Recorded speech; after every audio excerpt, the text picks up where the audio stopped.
about meat and curry, I'm your man.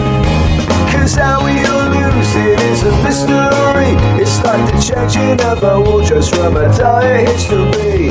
But it's the one making us not stop. 50 kilograms is all we've got to drop. La la la la, la la la la la la la la.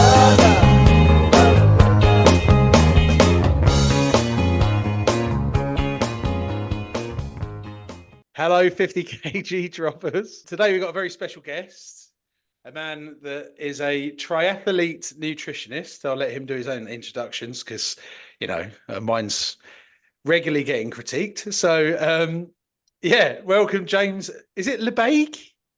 That's it, LeBaigue, yeah. LeBaigue. Right, first time. Nice.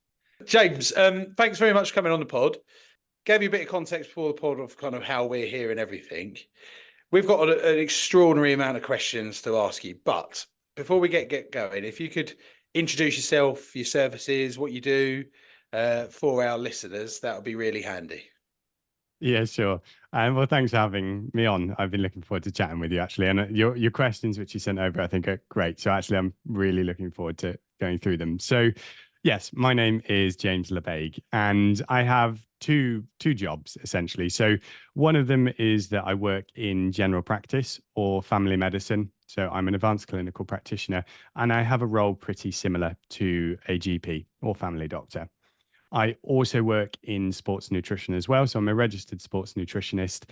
And within that sphere, I have kind of two jobs there as well. So I'm the head of nutrition at Hurry the Food Up, and we're a vegetarian-based website, which primarily focuses on helping people lose weight healthily and sustainably over time with a vegetarian diet.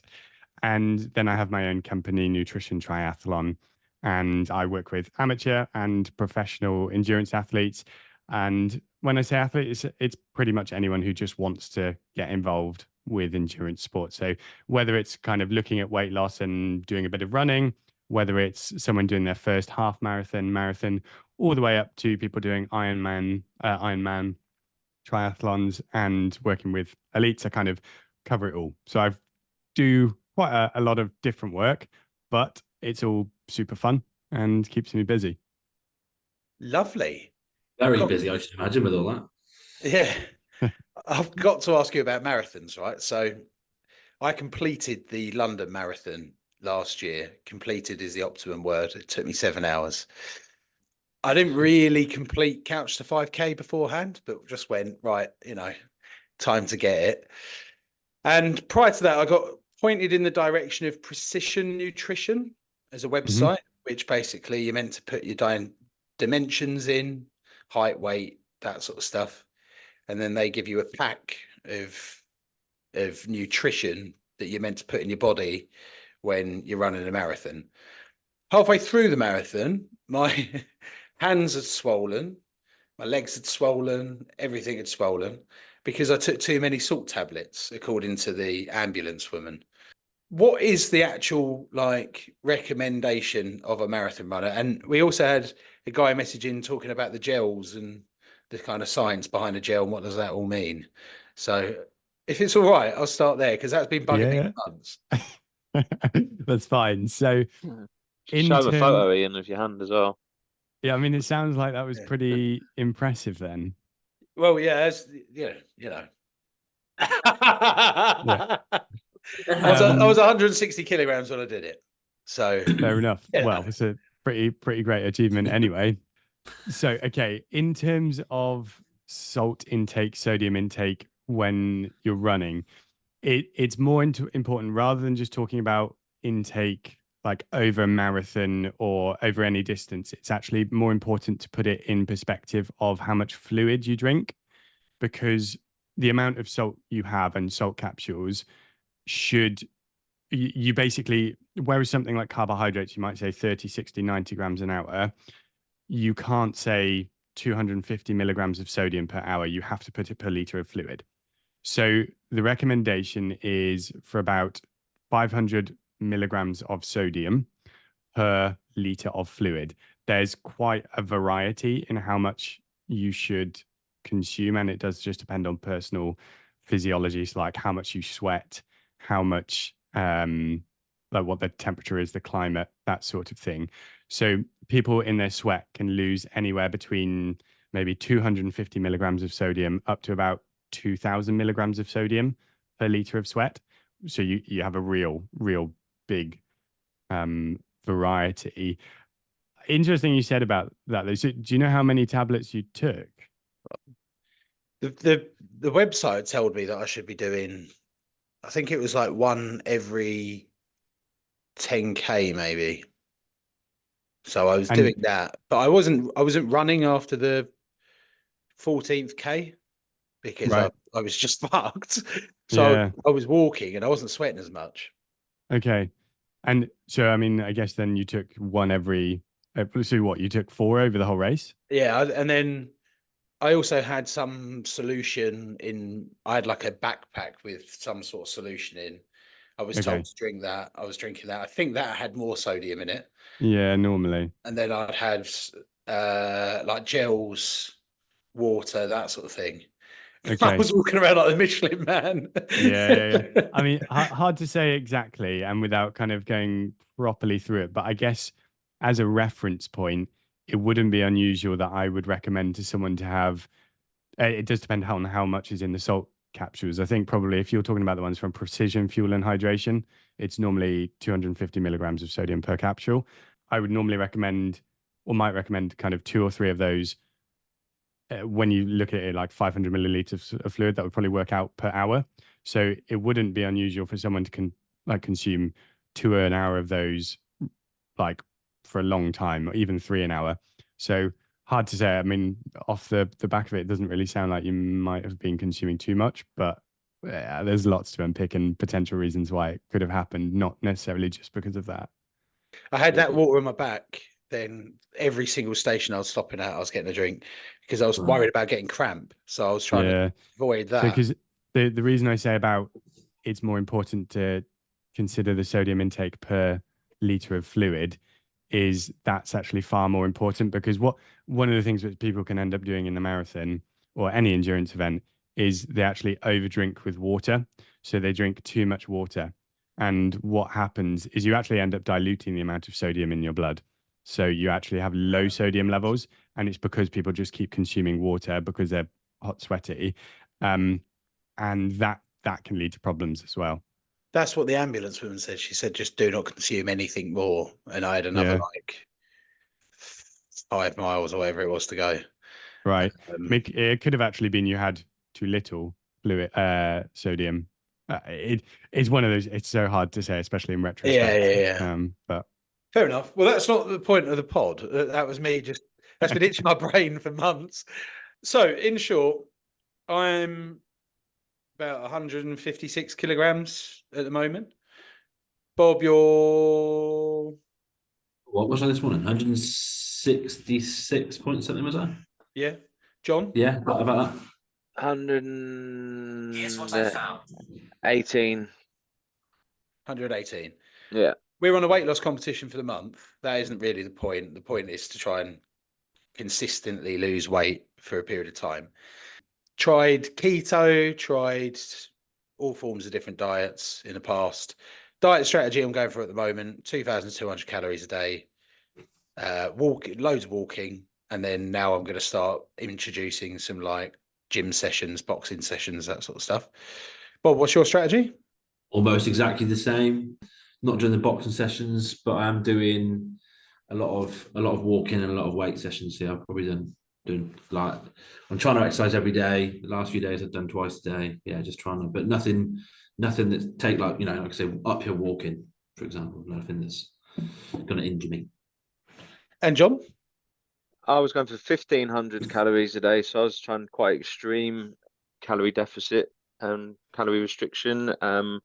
Potentially building a bit of exercise in at some point, but it wasn't a key focus. But I'm going to change my strategy to fasting because there's a guy in the group that's getting some pretty good results from it, and he's also convinced me that fasting's better for your metabolism long term than calorie restriction, daily calorie restriction. So I'm going to change tactic as of this weekend. What food have you been eating, John? Oh, right, yeah, and I've been eating a lot of mashed potato, samosas, and fish fingers. Amazing, James. For So, context, we've been doing a competition in January, so we've been doing top dropper. So we've got a number of listeners that wanted to join in. The three of us are doing a weight loss competition in January, 4th of Jan to 4th of Feb. So we've got 20 listeners actually joined us on this competition, and we've been weighing every Thursday. So our second weighing was today, so we're 2 weeks in as of today. So the group that John's on about is a group full of lots of listeners that are in this competition with us. And the leader at the moment is someone who's doing fasting, which I'm sure will be a big topic in this. Okay. Yeah. Now, James, if you were that big, right, what would be your strategy? I suppose then it's worth just saying and talking about kind of what diets are the best. And the truth is, if you look at the research, there's not really any diet that is better than others. And so people can lose weight, however, in whatever sense. Realistically, you can pretty much eat any type of food and you can pretty much follow any diet strategy and you will lose weight if things are within a certain balance. So ketogenic diets, fasting, normal calorie restriction, very low calorie density diets, they all essentially do the same thing, which is aiming to put someone into a calorie deficit. The thing which is far more important than anything else, well, actually, no, there's two things. One is that you're in an appropriate calorie deficit, and the second is that you can maintain that diet. So basically, there is no point doing a diet or trying to follow something if you aren't going to stick to it. If you can stick to it for 2 or 3 weeks, maybe even a month or two, that's great. But commonly what you see, and from personal experience, and also we do see this in the literature as well, if you follow super restrictive diets, it's usually much harder to follow them over the long term. And then what happens is you kind of get to your goal weight, or you get to the point where you have really tried for a couple of months, 6 months, and you've been putting effort in, and then either your motivation slips, willpower slips, something that you're actually kind of like fighting to get to that point, and it's not like an easy diet, and then it goes. So then people don't maintain it over the long term, weight comes back. That's the sort of thing we see. So pretty much in a nutshell, you have to find a diet that means you can be in a calorie deficit, and you kind of have to enjoy it, because there's absolutely no point following a diet that you can't. Yeah, I'm enjoying it, and it's not been a struggle at all. And the weight's been coming off. I am restricting alcohol. I'm restricting quite a lot. Sweets, chocolate is completely out of the diet, and I'm just fighting the cravings in the way that you would give up cigarettes or give up something else. It's like, that's my mindset at the minute. But are you saying that the restrictions will eventually catch up, in theory? How do you mean there? Sorry. So at some point, I'm going to buckle with it and get smashed and do that sort of stuff, because that's usually what happens in these diets for me. Yeah, not necessarily. It's more actually just the overall diet, as in when I talk about the hard restrictions, I'm more talking about things like fasting and ketogenic diets. Those are the ones which in general put you in a more severe restriction. Your food choice is limited. Those are the ones which are typically much harder to follow over time. I mean, we could talk about it as well if you want in terms of kind of strategies, but the things like sweets ruining your diet, that sort of thing, the whole point is trying to build contingency plans to reduce the risk of that happening, but also trying to, and so there we're kind of talking about physical things. So that might be something as simple as like not buying said thing and making sure that it's not in your house, but also coming up with mental strategies and plans, so that actually the biggest, or like a really important thing to realize, is that even if you've been doing well, even if you have a really crap week, that doesn't change anything over the long term. So it's trying to understand and come up with almost the mental fortitude to understand that you might have a bad day, a bad week, but actually if you zoom out a bit and you say, well, at the start, and this is why that consistency is so important, because actually you need to be thinking like a year, 2 years, 3 years, your life. And so it's coming up and actually just building that mental fortitude that a week or two doesn't matter. Realistically, a month doesn't matter as long as you get back on it. That's obviously not the ideal, and you want to just try and keep it consistent, but that's how I would frame it. Fair enough. That makes total sense. So should we delve into the world of fasting then? So at the moment, there's Sure. it seems to be Dana White was the first guy that's probably not the first guy that's ever done this, but he's the one who's been spamming it around the world. He did a 78-hour fast, was it? And then he was doing 86, wasn't it? That sounds, Yeah, I've heard of 86, yeah. electrolytes and bone broth. 2 cups of bone broth and then electrolytes, water, 6 liters a day. There's a guy in the group that's doing this, right? And he's 11 kilograms down in 2 weeks. 9. 9. Okay, 9. He was on the pod yesterday. For the listeners, that would be last week. And he believes his research that's there. My concern is that he's going to drop dead in this competition. And just like, because the thing that doesn't compute with me is I've watched so many programs of like survival programs and stuff where they're starving, like haven't eaten in days, and they're just laid out somewhere, just like trying to breathe. At what point does it get to that? And he's adamant that he's fine, and good luck to him. He's done what, a 3-day and a 4-day fast so far within the 2 Yeah. weeks, right? Was that Yeah, right? he's Something like that? 70 odd hours into this one. And then when he's not fasting, he'll be having pints, having curries, whatever. He's enjoying himself, and then knowing that the fast will rewrite that, and actually has rewritten it plus nine kilos. I don't think he's having that many pints and curries though. He's No, having a but he's couple not- and he's but he's making not his stick- letters. he's He's not- letting us know that he's having. No, but I guess he's not. He's openly said he's not bothered. He doesn't count calories. He's not bothered about that side of things. So I guess he's living, his version of normal life, and then it's just doing the fasting. What's the science? You definitely can lose weight with that.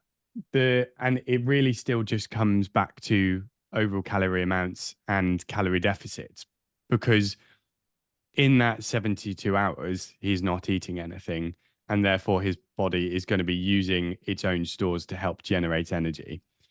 And that's fine. And you definitely can lose weight that way. But the big thing there is how, and kudos to him, but how long can he keep that up for, and how is he actually feeling in it?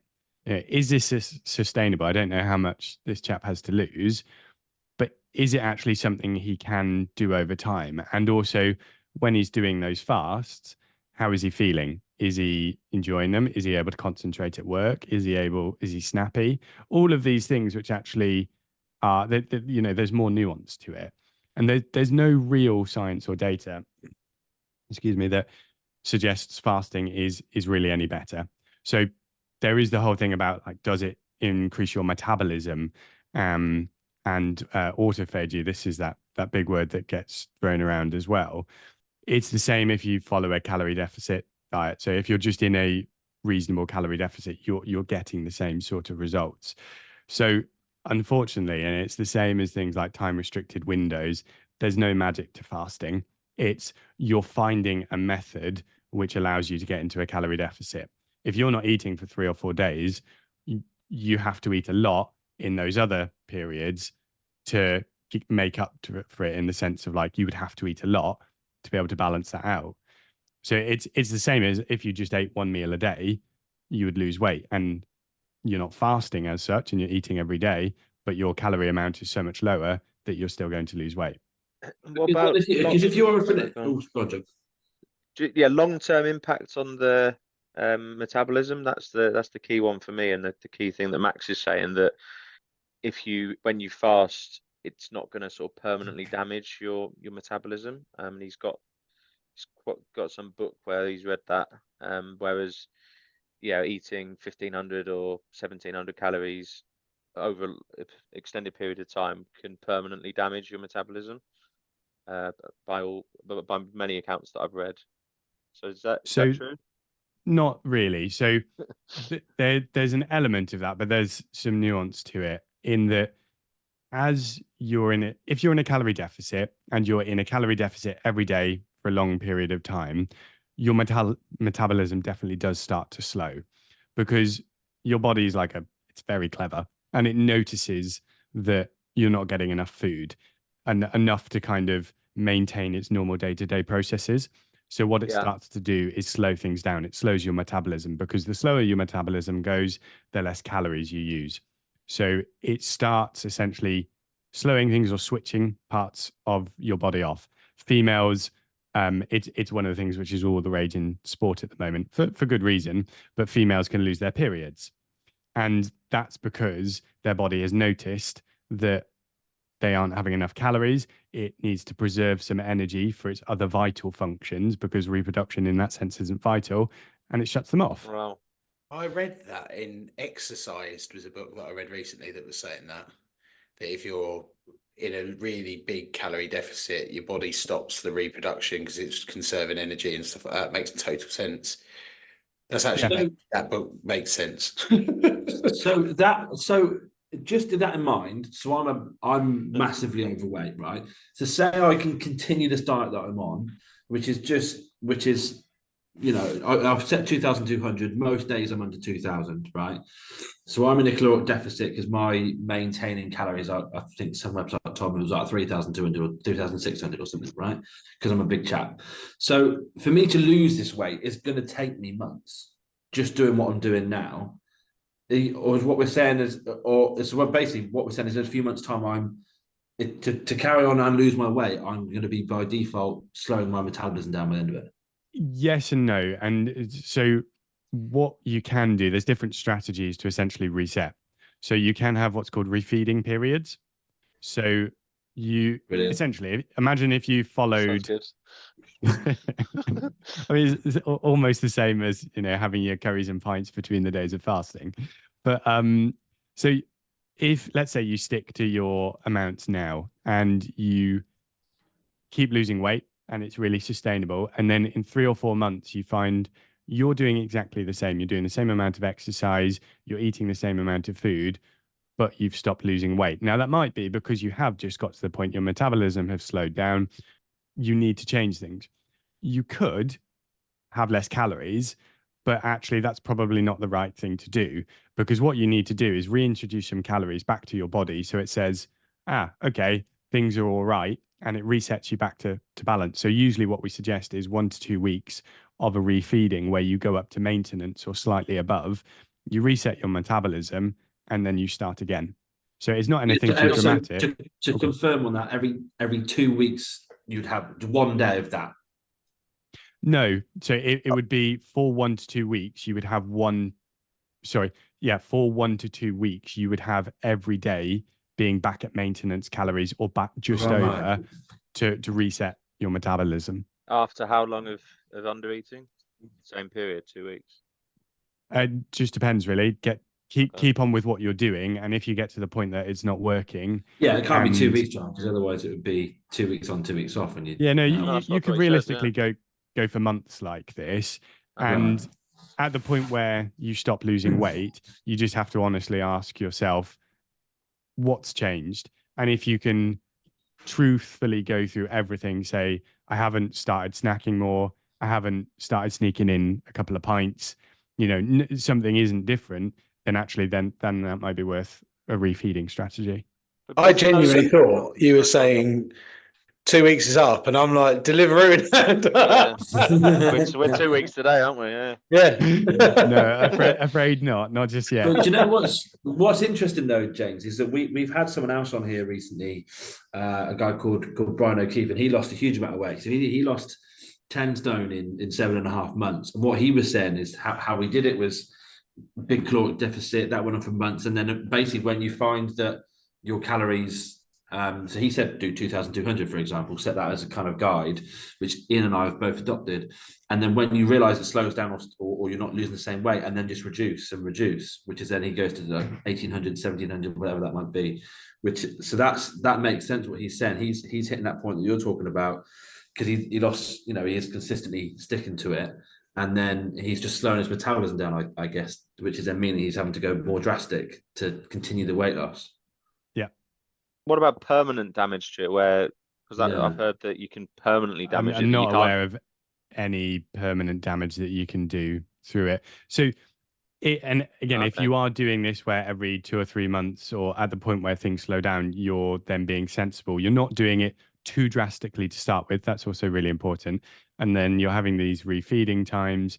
I'm not aware of any evidence that says that your metabolism can be permanently damaged by it. It might take some time to restore it if for example, if you've been doing it for years and years, but Yeah. you definitely Okay. can get back there. And also, you said that not too drastic at the start. Surely, if you're doing fasting, that's the most drastic, right? So what do you mean by not too drastic at the start? Yeah, so by not too drastic, I mean, so say you're aiming for 2000, but Yeah. 1,000 calories a day, that sort of thing, because you would be trying to just do it too quickly. So although fasting is, people will tend to still eat a reasonable amount with those things. So like, for example, your person who's lost weight, if he's eating a reasonable amount between those points, he might still be getting enough calories. But that's actually why I'm not the biggest fan of things like significant fasting, just because it really puts you into significant calorie deficits. Now, there are some diets which are meant to do that. And so there's research going into what's called very low calorie diets, where people are eating or consuming around 800 calories a day. And I mean, that's mainly in type 2 diabetics, and they're looking at trying to reverse type 2 diabetes. And there are potentially some benefits to it, but this then comes all the way back to consistency and longevity, because if you're still, even so, your chap has lost, what do you say, 9 kilos? Put it into perspective. If he needed to lose another 40, 50 kilos, would he be able to keep doing that same approach over the long term? And if that truly works for him, he finds that okay, then if you're getting to that goal and you couldn't get there any other way, that's fine. Like it although there might be some key principles that might that are good to follow, and that's, getting things like fresh fruits, veggies, fiber, that sort of thing into your diet, because we know that's healthy. The ultimate thing that you're looking for in this scenario is weight loss, and it's what's going to get you there. And in theory, if he can keep it up, then fair play. But I've never seen a man more motivated to win a chopping board in my life, because that's the prize. Nice. I've got one more add-on to that. So just, you're talking about, okay, so that's the caloric deficit that is the goal, right, over any of the diets. And we've also been spoken about not being too drastic. So is there, rather than saying is there a set calories like that I'm looking at or Ian's looking at, if you were going to suggest someone to lose weight, would you suggest a certain amount of calories below what their maintenance are and not go above that or below that figure?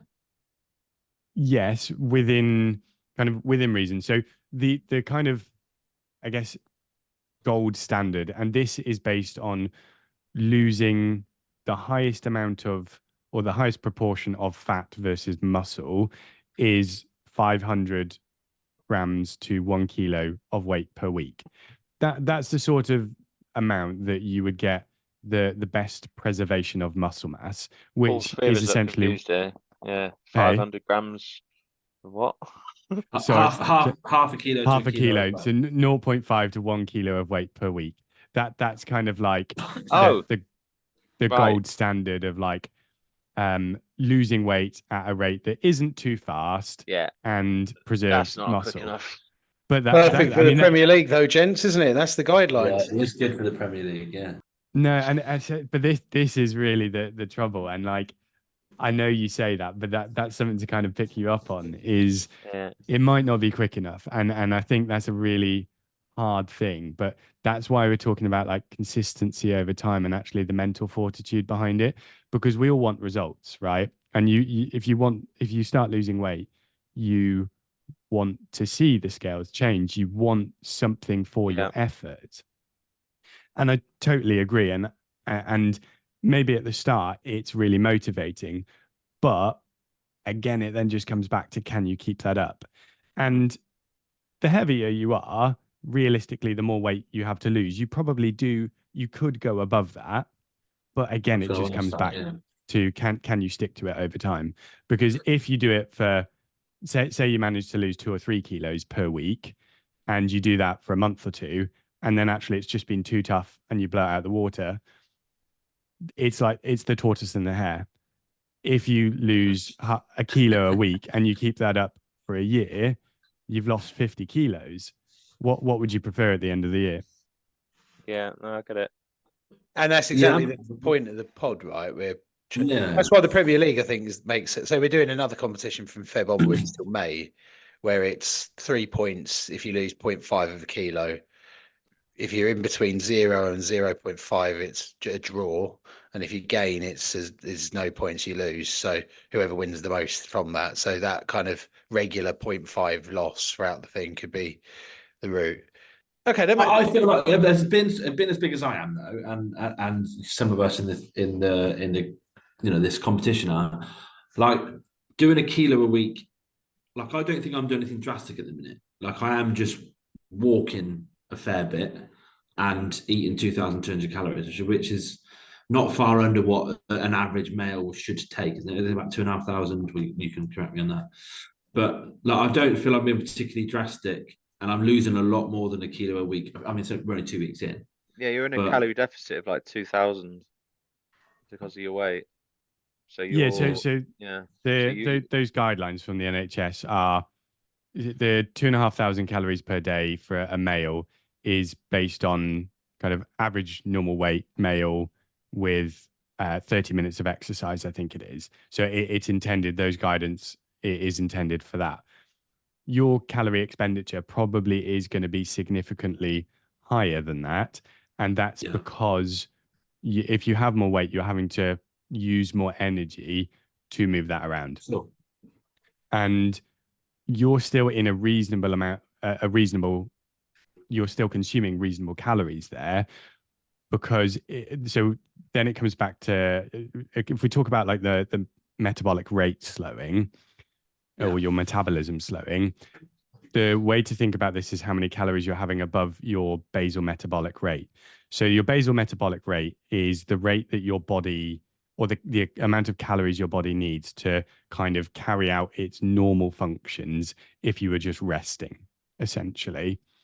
And for most guys, that's probably somewhere around like 1,600, 1,800 calories per day. And if you start going under that, that's when you're going to have far more impact on your metabolism over the long term, because you're not providing enough calories to just support those basic functions that your body needs. So by consuming 2,200 calories a day, doing exercise, moving around and walking, you're still providing a little bit more, and you're in a reasonable amount that actually it's coming off. And that's why I say it really is about sustainability, because for now, if that works for you and you're feeling good, that's fine. And you can keep that going. That resting weight, let's say I'm in 1,000 calorie deficit there, and then one day I do some exercise. Would you suggest to eat more on them days, or to keep the calories low so that you don't, so you're in an even bigger deficit in essence? This is a very, very good question. And thanks, James. Actually, one of the ones you sent me as well was around like someone had said something about exercise and how to not overconsume afterwards. Yeah, that is basically the key principle of it. So again, this is the whole tortoise and the hare. How severe and how strict are you doing? Typically, what you find is if someone does extra exercise than they either have already kind of planned, or they try to restrict through it when they know they probably should be eating a bit more to account for it, you'll find that they get significantly more cravings. So actually, the way to do that is to eat more around it. And it's so hard because it seems counterintuitive, because you're like, well, I want to be losing weight. I'm doing this exercise, which is going to burn more calories, so help me lose weight.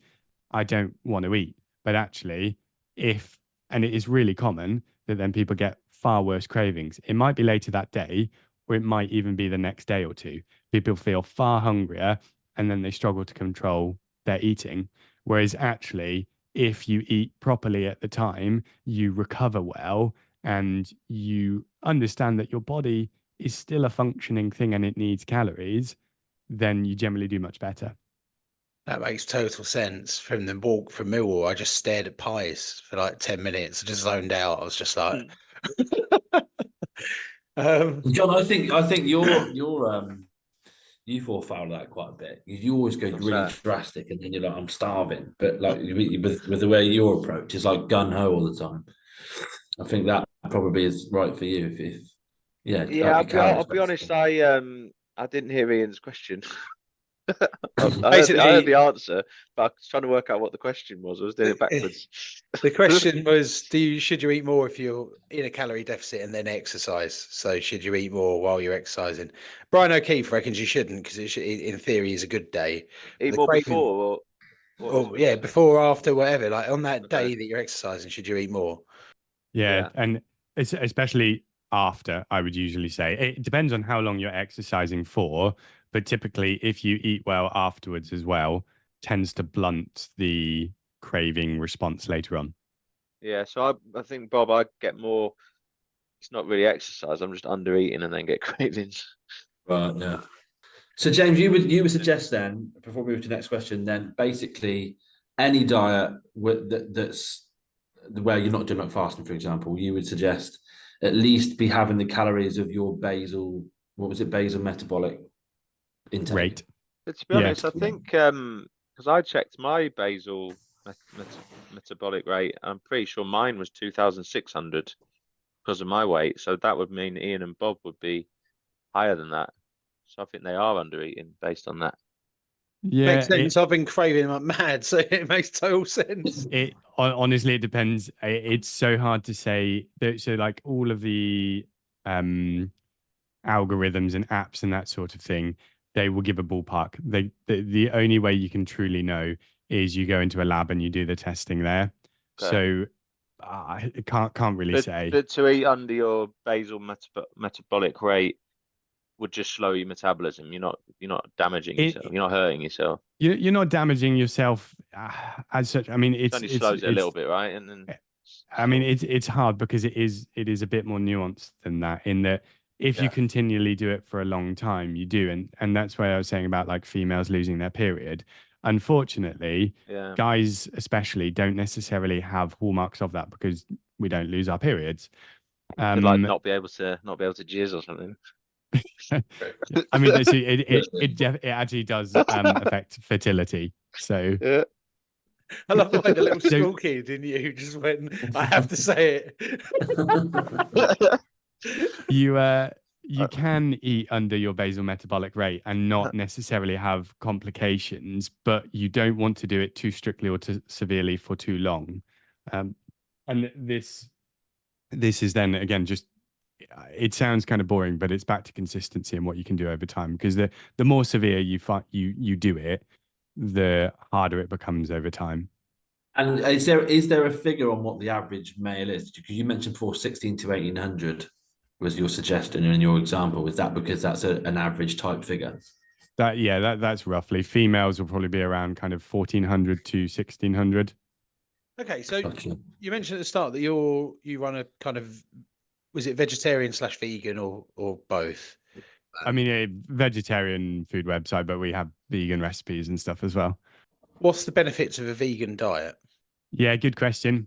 So there is more and more evidence coming out that plant-based food has numerous benefits. Now, the absolute truth is that if you eat a healthy, balanced diet, you can eat meat and be healthy. So what I just want to say before I carry on is that you can still be very healthy, eat meat, eat fish, whatever. It's just there's probably more evidence coming out that taking out the meat-based sources is probably healthier. Now, a lot of this is actually more just to do with the components of vegetarian food or plant-based food, in that you eat. So most of these are going to be more fibrous. So fiber is super, super good for us for loads of reasons. It's good for our heart health. It's good for our gut health. It reduces the risk of cancer. It reduces cravings. Plant-based food by nature just has more of that because fiber is a plant substance. And you don't get that in meat. There's links with things like saturated fat, which is in certain meat. It's in dairy. unless you're buying or having something like low fat dairy, where that seems to increase the risk of things like cardiovascular disease because it increases your cholesterol. The long and short is that it probably is healthier, but that doesn't mean you can't be healthy. I would be lying if I said you couldn't be healthier or healthy on a diet that included meat. Red meat is probably a caveat, is that there's a reasonable amount of evidence to suggest that red meat is a carcinogenic, so can increase the risk of cancer. So certainly limiting that is a good idea. I'm conscious of time here. We've got about 12 minutes to go. From the questions that I sent you before, so we had a few from the diehard droppers, as they like to call themselves. We've covered the optimized performance while losing weight question, haven't we? Oh no, that hasn't been covered. So what do you think is the best way to optimize performance as well as lose weight? i.e., is it like run personal bests and lose pounds? Like, how does that work? My honest advice would be don't focus on the time, don't focus on the personal bests. The reason I say that is, again, we're kind of talking about consistency and doing it over time. You'll find that if you lose weight, you will run quicker, you will hit personal bests. And it's just a bit of a mindset shift. And I will always talk about this with anyone that I work with. While you're trying to lose weight, try to lose weight as your main goal and not training for performance. And again, this can be a little bit hard, but you will find that if you do that and you do it correctly, you will run personal bests by virtue of it. But if your mindset is more specific to running personal bests, you're going to be doing everything you can to kind of try to get there. And so commonly what that means is people will maybe train when they shouldn't, not take a rest day when they shouldn't, because they're in their mind, they're like, well, I'm performance focused. That's what I want to do.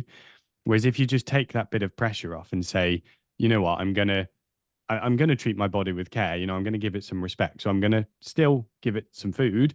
I'm going to train appropriate amounts. I'm not going to try and overdo it. You will naturally find it's all so much better. So that might not be what they necessarily wanted to hear. I'm not sure, but try to take that pressure off yourself and you'll find that journey is so much easier. Makes total sense. The sweet tooth question. So one of the diehard droppers has got a kind of habit of ruining his diet with tubs of Ben and Jerry's and cartons of Quality Street. What's the best way of like satisfying a sweet tooth? And do you have any like diet hacks, that sort of stuff to help the diehard dropper? Yeah, I know that question. They'd asked, hadn't they, that they were kind of partial to it or they're ruining their diet. And my first question is, what's the cause? So what we're doing there is jump straight to the symptom. The symptom is ruining the diet and having the Quality Streets and the ice cream. If you just focus on that, you're kind of missing the point a little bit because you're just trying to paper over the cracks of the end result. So we'll talk about it, but actually it's better to go a step backwards and say what gets you to that point where you're feeling the need to have a tub of ice cream or a tub of Quality Streets. So is there something which actually is going to be far more beneficial for you to fix or work on than actually just focusing on what can you have to fix your sweet tooth? So that might be, are you really struggling with work? Was it a really hard work day? And that's what triggers it. In which case, do you need to find other outlets? Do you need to find other hobbies? Is it relationships? Is it you've got that food at home and that triggers you? Is it the way you walk home? You always go past a certain billboard which says there's an offer for this and you go, I want that when I get home. Could you walk a different way? Basically, what I'm saying is normally there's a self-reflection that's needed. If you actually want to solve that sweet tooth and fix it and actually make positive changes, try and work out what's causing that. Because if you can fix that, then you kind of negate that need for coming up with a sweet tooth or an option for the sweet tooth. However, that said, you might completely optimize that and you're still like, I really want some ice cream or whatever. Two things really. Firstly, just remember that if you do that, don't worry. Like, it happens. We're human and you're human. You can get back on track. If you think one day means absolutely nothing over the next 6 months. That's really important to say. And then it's honestly just about finding things which work for you. So generally, high protein, if you can find it, with some fiber, is a really good way of satisfying cravings. And sorry, I should probably also say as well, this is where you kind of want to optimize things like dinner, and why it's important to talk about things like fiber and protein in your dinner. And maybe we don't have time. Maybe we could chat about it in the future if you ever want to. But if, again, this is kind of like if you're trying to do it as severe as possible, or you're trying to restrict, actually, if you had a better balance of nutrients in your dinner, would you find those cravings are far less? Because that's commonly what we find as well. If you eat more protein, you eat more fiber, those are the most satisfying nutrients that we have, and they're also lower in calories. So you might find that actually, if you eat a shitload of veggies with your dinner, you have some satisfying protein, whether it's meat or fish, those cravings are going to be less. Okay, and there's one question that came up quite a lot, which was if you had a blowout, and on the pod last week we had Wayne Mardle, darts professional. He was talking about eating 7 pies of mash in a day plus a Chinese and 12 pints type blowout. What is the actual damage that does? And is there a point where the body just can't store that amount of food? So think of it as like there's a caloric deficit, like lower bar that is like the lower that you can get to. Is it the other way as well? Is there like yeah. So you can't absorb all of that. So a large amount of that will have just been food out, basically. So it probably will have had some pretty unpleasant in the following days. You can only absorb so much, and exactly as you say, some of that will have been, but the damage of having a blowout like that is really insignificant. And over the longer period, you have to be eating 500 calories extra, 1,000 calories extra every day just to put on half a kilo in a week. Sorry. So you're saying like if you eat like 15,000 calories, you wouldn't gain like 5,000 of them. You just shit them straight out. Yeah, I mean, sweet. Yes, I wouldn't recommend it if I'm honest. And if you do it regularly, and there's problems with that because that will still irritate your gut. Yeah, it's not a good idea, but that's just why it's so important to say, like, just try and roll with it a little bit, because these things happen. And if you actually adopt the mindset of like, yeah, that wasn't quite what I wanted, I messed up, it doesn't matter when you just take the long-term approach. Interesting. Very interesting. James, I'm imagining that doesn't count with booze. Like if you drink, because I quite often drink fully 5,000 calories and then eat 5,000 calories or whatever. Yeah, unfortunately, booze do add that on. Booze is a bit harder because as a liquid, you can drink more of it and you can absorb more of it. It won't go through quite as much, and alcohol calories are a toughie. But yeah. Yeah, too good to ask for. yeah, 20 pints, but we're better off eating 20 bowls of lard. James, you've got a load of medals, and your room it's very similar to mine actually after my marathon run. How did you get all of them? Years of racing. I think they're not all mine, some of my wife's as well. But yeah, lots of triathlons and running events. And for the listeners, so there was a guy called Gareth that came on. The triathlons was the way that he transformed his life, weight loss and everything. He's been trying to get us on to do a triathlon. Where would you recommend we start? A shorter distance triathlon, so something like a sprint triathlon. So it's the lowest distance or the shortest distance. Join a group, join a community, and literally just have fun with it. Like, the triathlon community is really, really nice. They're a really supportive bunch of people, and it's a heck of a lot of fun. So that's what I would say is, like, join a community and try and find that side of things. And if you want as well, and you're interested in nutrition, I've got a triathlon nutrition channel on YouTube. Yeah, I'm all over that. So there you go. What other stuff have you got to plug as well? Because the diehard droppers, they only know us as their weight loss guidance. So yeah, how does people get in touch with you? What have you got on? That sort of stuff. Yeah, so there's Hurry the Food Up. So Hurry the Food Up on all social media handles, and hurrythefoodup.com. So as I say, we're a vegetarian website. We have some free meal plans if you want to check them out. If you want to try a vegetarian meal plan, we've got them for weight loss. We've got them for active people as well if they want to look at kind of muscle building, that sort of thing. And then I'm Nutrition Triathlon. Again, all social media handles and nutritiontriathlon.com. If you ever want to come and have a chat or send me an email, I'm always happy to answer questions. Love that. And have you run a marathon? No, actually, marathon is one I haven't done. Yeah. Yeah, fair enough.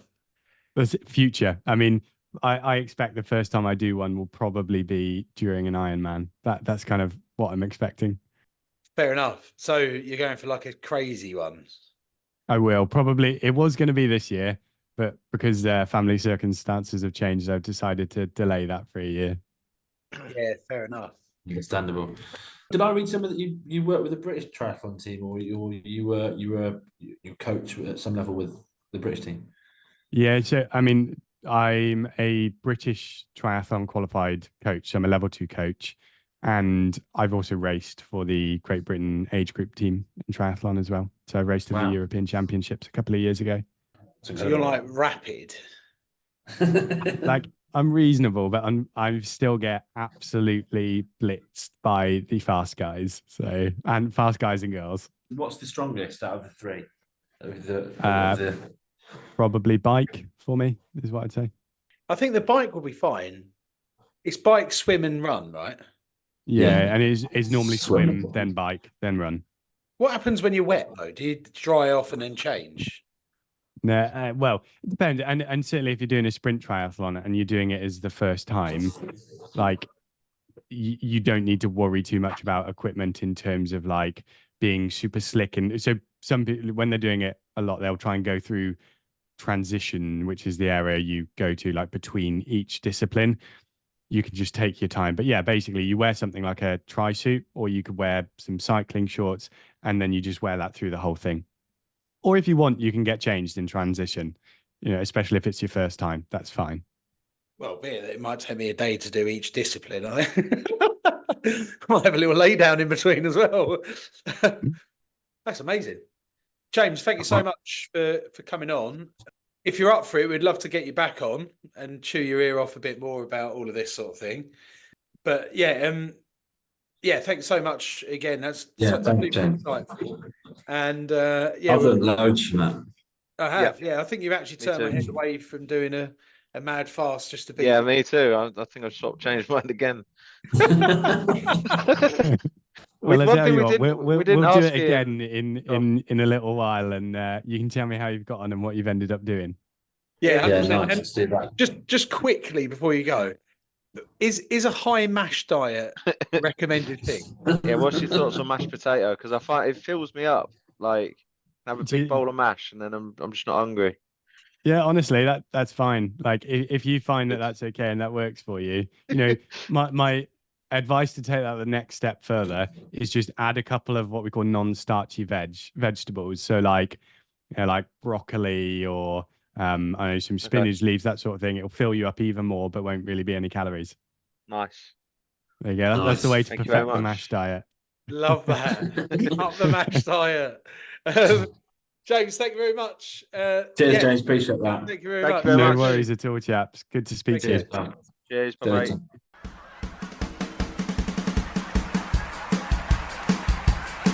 We've got some diet plans, health scans, sugar bans, fitness fans, PTs, injuries, laying off the Chinese, ball games, gym chains, protein gains and skin tight tops, and we ain't gonna stop until we hit the 50k. Drop, drop, drop, drop, drop, drop, drop, no excess fat, no FAT, no curry bag, no guarantee. Rough or buff, lean on me, we'll end up as fit as a bear.